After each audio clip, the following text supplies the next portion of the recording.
It's Friday night, everybody. You know what that means. It's Friday night. Let's have some fun. Let's get together and play a ton. Hi, I'm Matt. And I'm Jon. And we're Friday Night Games. .Games, obviously. That's our website, FridayKnight.Games.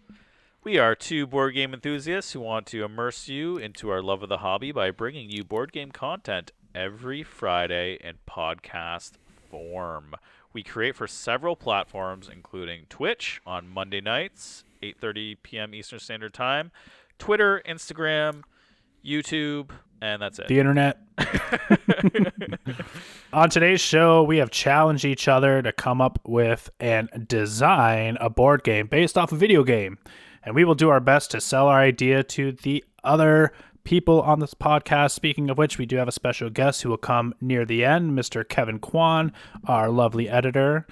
Round of applause for you. He will also be the final. He will also be the final judge. But at the end of the day, you, our listeners, are the other final judges. So let us know which game idea you like the best. And we are currently looking for advertisers. So if you'd like to advertise your product or company on our podcast, just send us an email at info@FridayKnight.Games. All right, Matt, you ready? Yeah. Let's get into it. Let's get into this. All right. So a video game, as we all know, is a game played electronically using a computer or a television screen to play. Board game is a game played on a board or a table. It usually has a tactile experience with pieces to move. It offers a great social experience. So why are we mashing them up today, Matt? Well, I feel like the two are just very, very natural together. A lot of video games start off as board game concepts. For instance, Dungeons and Dragons, according to the documentary High Score, is the reason why you have like modern RPGs like Ultima Online, Dragon Age, and World of Warcraft. If you didn't have those, if you didn't have Dungeons and Dragons, you wouldn't have those games. Now, how often do you work backwards? And the answer is more often yes in the current, but it wasn't so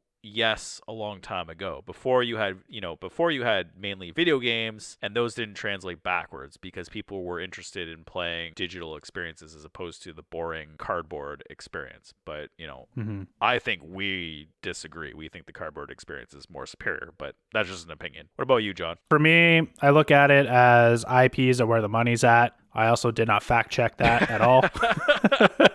Yeah, well, I agree. I'll put my stamp on that. There you go. Just taking a cool property and turning it into a board game that plays well could be interesting. I think of like what I see online. A lot of people are saying that Monopoly gets a lot of hate, but people love Mario Kart Monopoly. Yeah, well, so back to the IP point real quick, man. Like they've actually turned a bunch of popular games into board games, and like Bloodborne, Dark Souls, Fallout Shelter, could probably go on, and then also some of them are also crossovers with, say, Monopoly, right? So there's all sorts of IP versions from video games of Monopoly. Like we really wanted to play that one Zelda version of Clue, right? Because we thought it would be amazing because it had boss battles in it. We're like, that sounds amazing, right? So sometimes they do go backwards, but when video gamers think of board games, they mainly think Monopoly, Clue, and all that. But there are other games that have been translated from video games to board games. There are. Nice. Yeah, so that's what we want to do. All right, let's get into it. Okay, well, who should go first, me or you? Let's let the judge decide. Jon. All right. Okay. So that's fine. The game I would like to turn into a board game is Punch-Out. Published and developed. Whoa, Punch-Out? Punch-Out? Punch-Out, published and developed by Nintendo. Published and developed by Nintendo back in 1987. Dude. What? When was the last time you played Punch-Out? Dude, like 1989. Wow. So in this game, you play as a character named Little Mac, and you're fighting your way up the ranks in the boxing community, facing colorful opponents on your way to the dream fight where you fight a super highly skilled boxer. Mike Tyson had his own version of the game and everything. I really wanted to take a classic approach to this challenge. I've had this idea in my head for a while now, and this just like kind of put it all together for me. My idea in my head was that you have to train a fighter and use their abilities to battle their opponents in a series of rounds until someone's health is reduced. But when it comes to boxing, there's a lot more that goes into the fight before the fighter actually enters the ring. And it's more of a psychological sport than a physical one. I mean, boxers really need to train physically and mentally to be fully prepared to fight their opponents. So my idea would start with kind of like a build your character phase where you choose attributes based on available points you have. So looking at technical ability, hand speed, footwork, feints, defense, comboing, head movement, tactical awareness, having a game plan, countering, being able to read the opponent, and pacing. Then you have your physical strength, speed, fitness, movement, agility, coordination, and then mental strength, confidence, discipline, focus, emotional control. So these are all things that is a big puzzle piece to be a boxer. And I think building up a character based on X amount of points at the start of the game, where during the game you're like building up those experiences as you move on through fighting your opponents. And I think it could be kind of a cool like deck builder, where as you move through the levels or rounds, your player earns more training experiences, then you can get cards based off popular boxing moves. And then once you're done training everything, you have a match with your opponent. And using certain combo cards, you deplete the health of your opponent. I mean, just for and giggles, maybe I'll throw in like a bite the ear card or something like that back in the day. Like someone you like throw the match on purpose. You throw the match, you win. Yeah, you win. That'd be kind of cool. Yeah, and on like have like a side bet thing going on as well. But I think it would be kind of cool too. It can work as a solo game like Punch-Out 2, where you're playing as a character that starts at the bottom and you work your way up.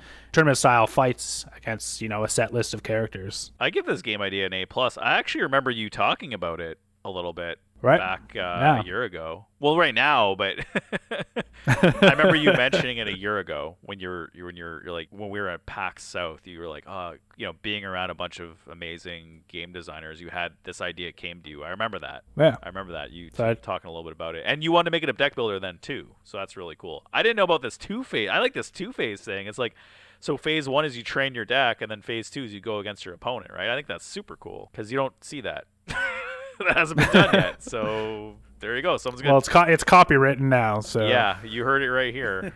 Time stamped.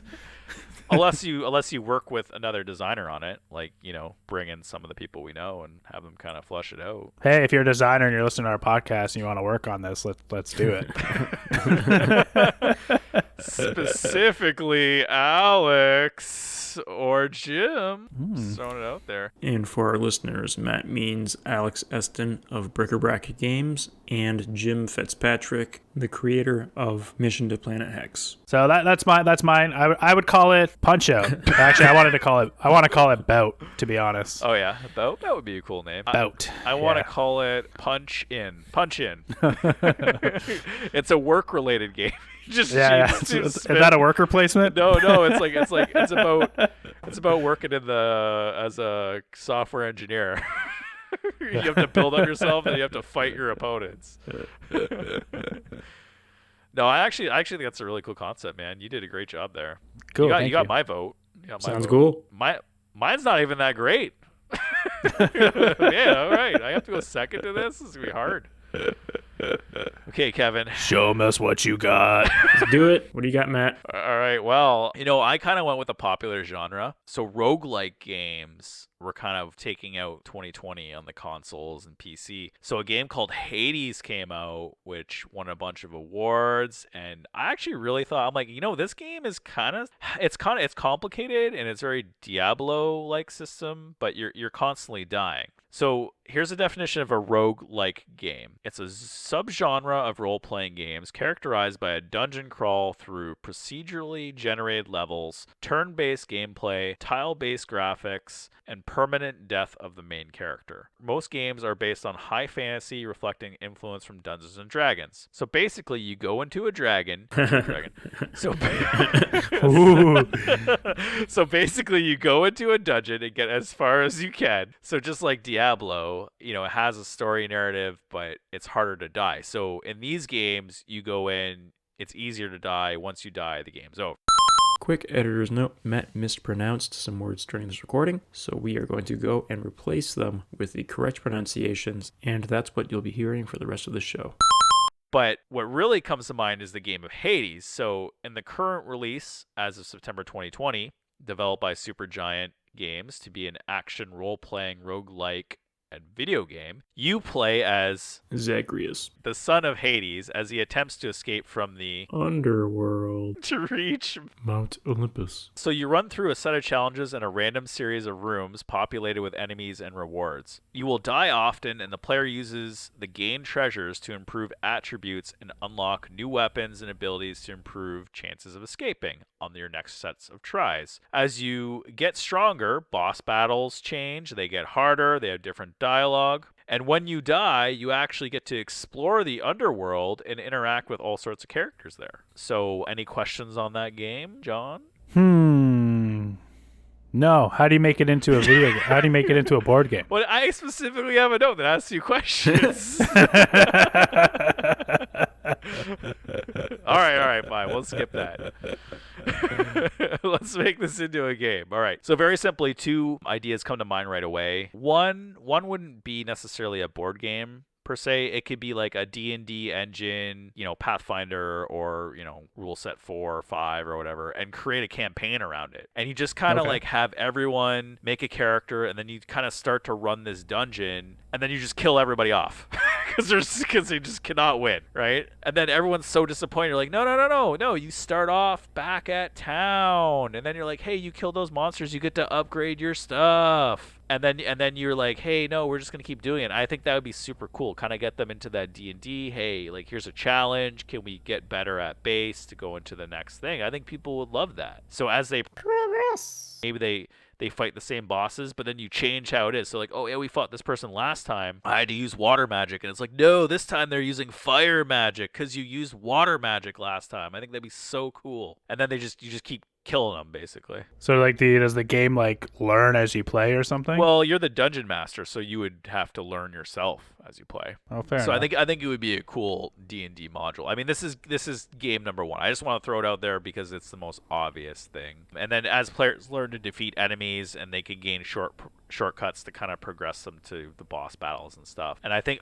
the whole idea would be that the concept of dying shouldn't be a punishment, because that's what they did in Hades. They're like, in Hades you're dying, but you're being rewarded with different boss battles and more upgrades and stuff like that. And I think they should apply the same concept to a D&D campaign. Or maybe when you die, you learn valuable information. Like you die at a boss, you gain some information, so when you fight him again, you can do the same thing. So that's game idea number 1. And then number 2 is you can make sort of like a dungeon crawling deck builder, or maybe like us and our deck builders. What's up? I know. You know why? Us and our deck builders. You know why? Because I feel like, it could be a hand builder too. Like you can gain abilities just like say like magic cards, and you play from your magic cards. Like I played a lot of Mage Knight in the last 2 weeks, and that's kind of like that. It's a deck builder, but a deck builder in a different way. Like you're gaining cards as you play, as opposed to like a deck builder where you're playing your cards to buy more cards, right? Fair. But anyway, so it could do either one of those. You could do like a Mage Knight thing where you're getting cards through experience, or you could do like a deck builder where you're buying cards through playing cards that you progressively get stronger as you traverse the dungeon. So for instance, let's say you defeat an enemy, maybe you get that enemy now becomes part of your deck, and it has a special ability, or it gives you something, it does something and adds something, maybe a spell, who knows. And then you then customize your deck after you die. So when you beat the monster in the game, you get the skill, but then when you go back and you die, you then get to customize your deck with everything you collected. So you're like, oh, maybe I collected all these potions, I don't need them. You put them out of your deck. You take them out of your deck, right? Or like, oh, I really like these weapons. Oh, you keep those. So you kind of refine your deck to make it better. So on your next run, you're more efficient, right? So the battles should become easier because you basically have these new cards which are going to allow you to defeat the old cards quicker. And then by removing the junk cards, you can then go through the dungeon faster. Nice. And then at town, you could buy items, and the game could be totally soloable, or could be with other people. Who knows? So yeah, and again, huge boss battles. Obviously, I'm all about epic boss battles. Boss battles. So there you go. What do you think of that? Do you think it's a great idea or what? I love it. Yeah, let's do it. Yeah, well, not us. We got too much going on. Not us, man. No. Throw down the. This is just like this is just a brainstorming episode for Alex or Jim. any of our friends, Yeah, this is to get our copyrights in order and then give it to people we appreciate to use. You know what I mean? Like if you want to work with us, do it. Hit us up. Well, I have a question for you, Matt. So, what makes a perfect game for you? Wow, that's a loaded question. What do you mean? What makes a perfect game? Give me an example. What about you? You answer first, and I'll piggyback off your answer. It has to have a good solo mode. Oh, okay. So that someone can learn the game and teach it. I love deck builders, so it's got to be a deck builder. I like having cooperative edge or a competitive edge or both. Just stuff like that. Okay, well, I think a perfect game for me, you kind of hit it right away. It has to have a soloable mode so that I can learn it to teach it. Because if it doesn't have that, then you're wasting my time learning it because I'm not learning it to have fun. I'm learning it. I'm wasting time to learn it. It doesn't necessarily have to be a deck builder. It could be any genre game. I like all the genres, from light to heavy, from complex to simple. But I feel like I do like I like cooperative games more than I like competitive games. And I think that's because sometimes competitive games could just get out of hand. People take it too seriously, or they're too angry about winning, or too serious about winning, and that kind of bothers me. And I'm not like that. I'm like somebody who wants to learn the game as opposed to beat other people at the game. Fair. So other than that, I do like a magic system, theme-wise. I like things revolving around magic. And I like creativity with it. I'm not just about ice bolt, fireball. I like hey, ice mist, and nether void. Or let's summon a creature who does something you never expect. Has a conversation with you. Stuff like that. What about you, John? Well, like I said, I'm not a huge solo board gamer, but I do appreciate games that have it. Just in case my wife doesn't want to play a game or something, I got a game that I can play. And I just like having fun. I don't really have a specific theme I love. So, just have something that works, man. And it's just fun to play. It's got to be easy to learn because I hate rules. Yeah. Deck builder, because those are pretty simple to figure out. And I like cartoony stuff too. So maybe have something a little bit more animated than realistic looking art. I might be a little bit more into it. Oh yeah, that's all I can think about off the top of my head. Me too. Yeah, I definitely like an animated sort of look. I love anime art on a game. I think that's amazing. So Kev, who wins, by the way? Real quick, you were talking about the art. I really love Supergiant's art because they have a really good artistic style to a lot of their games. I really like that a lot. And Supergiant's art, it's very anime-ish. Yeah, it is. That's what it looks like to me. And it's great. Yeah. Ever since they came up with Bastion quite a while ago, don't remember what year, but the art was great for that, and then their voiceover work and the gameplay and everything, and they've just kind of gotten better and better. And they actually have a pretty diverse staff as well. It's a good mix of a lot of ethnicities in there, and being Asian, I kind of noticed that. It's really cool. It's a really good development team there, and they really build up the work ethic really well, and they really value the staff, and they take care of each other. So it's really cool. I really like Supergiant games a lot, and the games they put out. But for who wins, I'd probably say John. Oh, this is rigged. This is rigged. What did he give you? Hey, that's how boxing matches go, dude. That you deserve to win. That is so clever. You deserve to win with that. You deserve to win. I take that back. You got it, bro. You deck build that up and you play that battle. You got it. Oh wow. Because it's how many times do you see a boxing match as a board game? Not a whole lot. There's a couple fighting board games out there. Remember there was that one at PAX PAX South that never got released. It was the one you're drawing marbles and use. Oh yeah, that's sad. Cento or something. Yeah, that never got kickstarted, which is kind of sad. Maybe they'll do it in a year from now. But man, that game looked awesome. Yeah. And then there's a couple others that I can't remember, Super Fantasy Brawl Arcade, I think was one. And then there's something else too that's a pure fighting game, but it's not built up to what you're doing, John. What you're doing is kind of cool. It's there's a training section and then a fighting section. Theirs is fighting right off the bat, Yeah, maybe I'll find time. All right, John, so since you won, I have a challenge actually for both of you, but John, you can go first. I'm going to go and talk about a game that I liked back on the GameCube A video game called Eternal Darkness, Sanity's Requiem. It was developed by Silicon Knights, published by Nintendo on the GameCube back in 2002. It's a psychological horror and action-adventure game. In the game, you take control of about 12 different characters playing across 4 different locations throughout time, spanning from 26 BC to 2000 AD.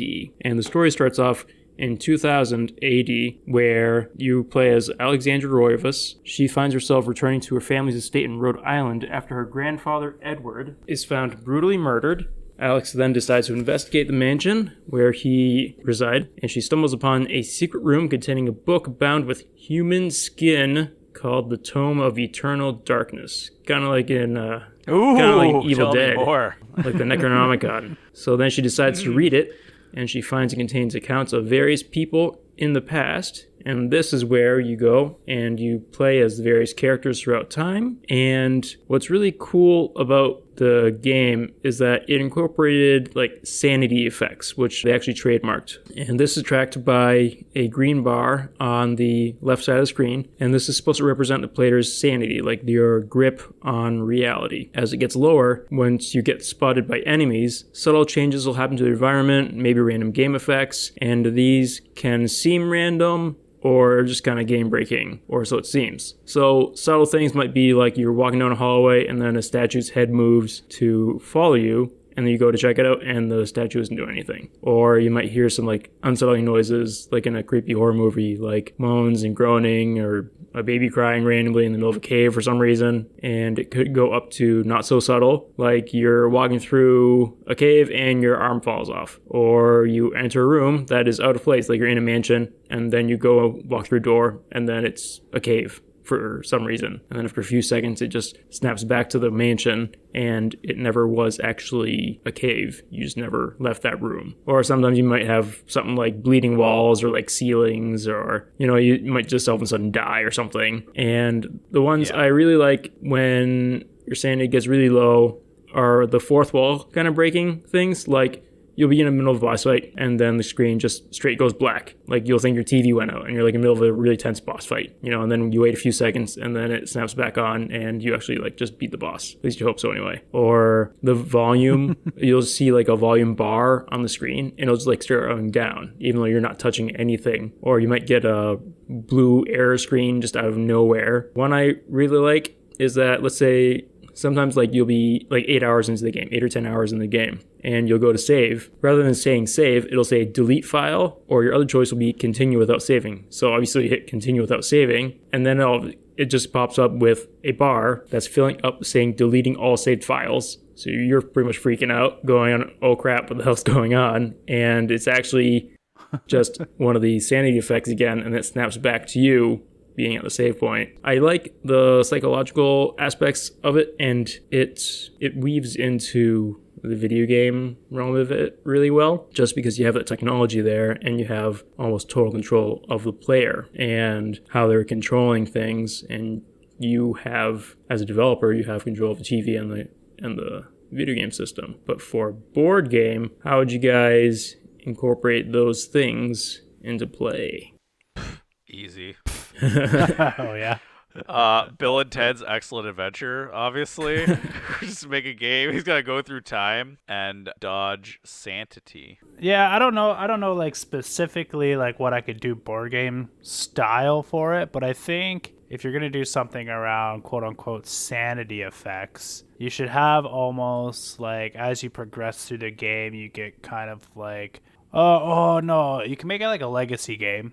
It would have to be a legacy game. Mm-hmm. Yeah, definitely. Yeah, and as you move through the game, maybe there's like decisions you have to make, and those decisions you would get like an envelope or something, and then that envelope would be like your sanity effect. And then, so, yeah, depending on your sanity level, you get a certain effect right from that envelope. Yeah, I mean, you can make it a total horror game. Like Arkham. It could be like an Arkham setting. That's kind of what it sounds like to me. Right? Like Yeah. whenever I think sanity, I think Arkham Horror or Eldritch Horror, where you can gain sanity tokens in the game. It's kind of different. It's like you're going crazy, but in this, maybe the craziness actually does affect the game, which would be pretty cool. Yeah, like I don't know if it needs to be like card based or something, or if it can be like You're moving through stuff, moving through like a miniature character board or something like that. But I think that'd be kind of cool to make it like a legacy game, and as you move through the game, As Bill and Ted. As Bill and Ted. yeah, as Bill and Ted. Also, what really gets me is this fourth wall thing. I think every game should come with a person. Like, you literally buy the game, and like some dude comes to your house, and he's just like ripping up your, like, you're like, oh yeah, I gained this card. He just rips it up in front of you and throws it in the garbage. And he's like playing with your TV, like you're watching TV. He just like turns it off. You're like, dude, I put the game away. And he's like, no, I live here now. This is my house. Hey John, I thought we put that game away right now. Why are the lights flickering on and off? It's not John's house no more. Oh man, yeah, that sounds like a game I want to buy, right? What happened to my hand of cards? You don't have a hand anymore. Just takes it, burns it. Takes your actual hand. Yeah, burns your hand. Whoa, this game's getting real. Whoa. It's like, don't worry, bro. It's Nintendo's sanity effect. It's trademarked. You're like, what? My hand's really on fire, dude. Gotta call the hospital. I didn't come with a cell phone.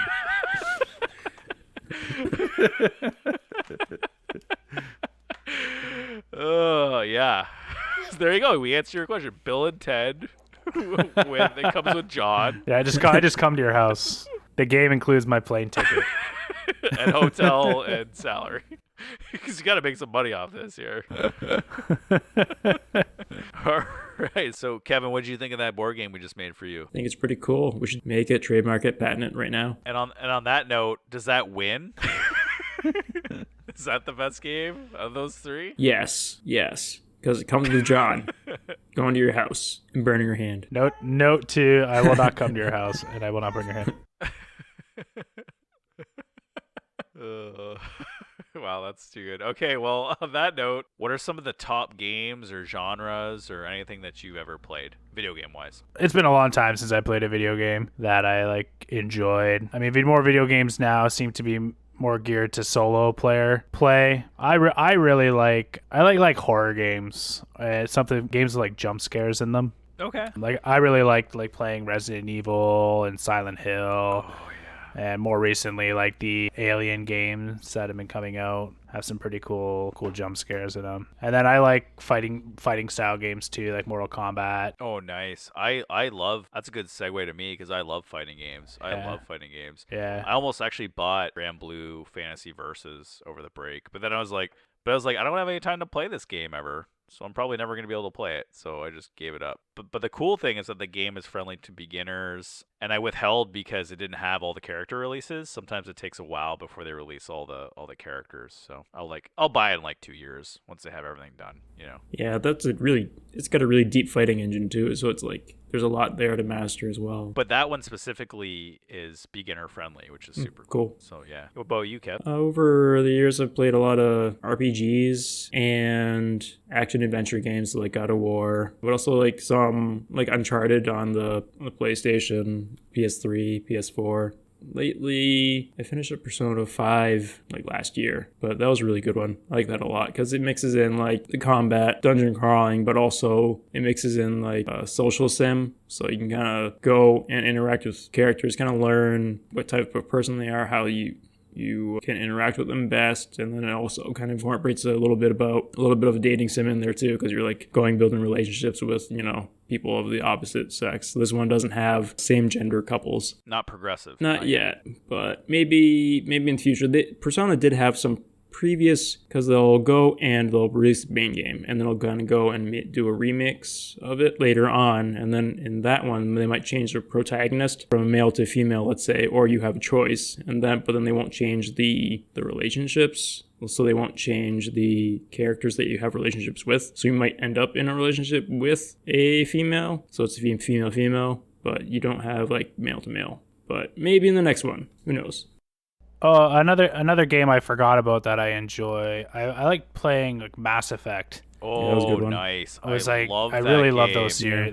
Yeah, that series was like Oh my, that is amazing game. I love that series. I played all of them. I haven't played the new ones, but I played the 1 to 3. Yeah, same. Oh, those are so good. Dragon Age Origins is amazing too, and it's along the same same makers, but with fantasy setting. Oh, I love those games so much. Hold on. What's the best classic game you guys have played? Go. Classic Yeah, Super Mario Brothers 3. I was gonna say that too. Kevin, what about you? I'm going to go back. If we're just talking retro game, the best version of Tetris that I've played, which is Tetris Battlegaden. It was a Japanese release only, but in that it's Tetris, but in the Tetrominoes you have like orbs, and as you clear lines you gain orbs, and they give your character powers, and then your powers help you clear lines, or they go and mess up the other player's screen, and they'll like blow up a whole bunch of blocks, or it'll just like go and turn it all to stone, and then you have to like clear the blocks like 3 or 4 times before it clears everything. You just blew my mind. It's like the best version of Tetris. Staring at the screen. No, I'm going to take my Super Mario Brothers 3 back and say Blades of Steel. Oh, Nice. I'm not a big fan of Blades of Steel. Blades of Steel. I just remember like hockey fighting in that game was so bad. Is that all that game was? All people do is Yeah, just get into pretty hockey fights. This might as well be you just like Punch-Out. That's all it is. Full circle here. The full Blades of circle. Steel expansion. Yeah. That would be yes. You are the winner of this one. Holy smokes! You got all these ideas flowing, man. And you come with a game. They buy the Eternal Darkness game. They get John, and he helps you design this Punch-Out game. That's what this sounds like to me. All right. Well, thanks, Matt, for giving us your idea for video game turn board game. Kevin, thanks for the challenge and for joining us on our podcast. If you like what you hear, don't forget to follow us on all our social media endeavors. Instagram at FridayKnightGames_official, Twitter at FridayKnightGMS, Twitch at FridayKnightGMS, and check out our website, FridayKnight.Games. If you have a game that you would like for us to check out, or if you have a game that you would like for us to preview, shoot us an email at info@FridayKnight.Games, and we'd be happy to feature it on our platforms. And don't forget, it's Friday night, and let's have some fun.